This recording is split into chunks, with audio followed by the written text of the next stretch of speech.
Hi, my name is Willie and I'm a physiotherapist from Penang branch, and we're going to be making a series of videos for low back pain. So I'm just going to be explaining a little bit more about low back pain.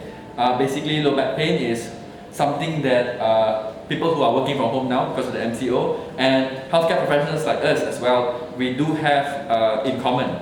So low back pain is basically when our muscles are being overloaded in a position where sometimes we have a bad posture, sometimes we are sitting too long, or we are put in a position where the weight of our body is carried by these muscles over here. So I'll be teaching you a little bit more on the anatomy with this model right here. So if you come a bit closer, you can see that the lower back consists of bones called the vertebra. And the lower back starts from this called the L1, L2, L3, L4 and L5. And over here we have a few muscles that you'll be able to see. From here, basically all the way up is a type of muscle called the erector spinae.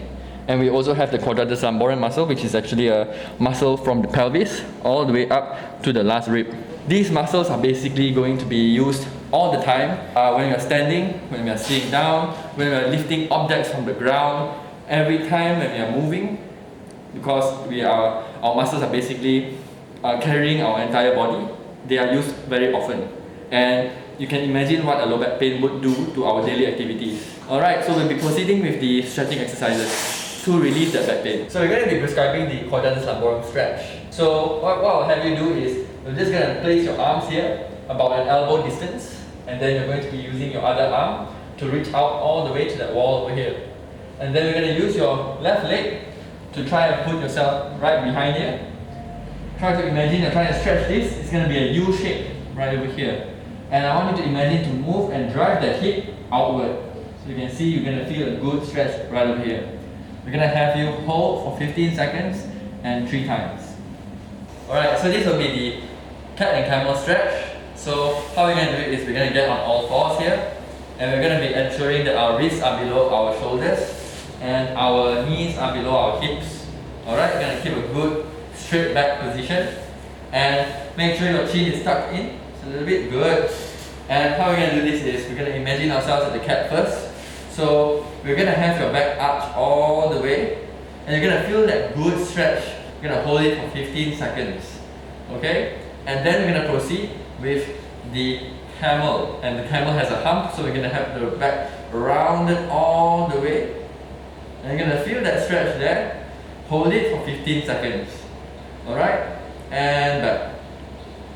Nice. Alright, for the last stretch for the low back, we're going to do the shell stretch. And how we're going to do that is, we're going to have you sit down in a Japanese sitting position where your butt is close to your foot, okay? And then we're going to have your knees close together, and we're going to have you place your hands to the ground and reach as far forward as you can. Yes, that's good. And you can see that she's really flexible. So we're going to be feeling a good stretch at the back here. We're going to be incorporating breathing with this technique. So how we're going to do that is when she is going to inhale, she's going to feel as if the ribs are pressing against the thigh. And inhale is good. And then when you're exhaling, imagine that there is a balloon in between your stomach to your thigh, and you don't want to burst it. So you're going to be rounding your back in a good position like this. Alright, one more time. We're going to bring the ribs closer to the thighs during inhalation. And one more time, we're going to be rounding that back, imagining that there is a balloon to flex that spine. And relax. Alright, so this will be the first part for our low back series. And for the part 2 of this series, you'll be able to follow Jiachi, which will be focusing a lot more on the pelvic awareness, pelvic placement, and some strengthening exercises for you. This video is strictly for educational purposes. So if the pain doesn't reduce, or you feel like there's any numbness or tingling sensation, you can consult a physiotherapist like us, or you can seek for more professional help. Alright, and see you next video.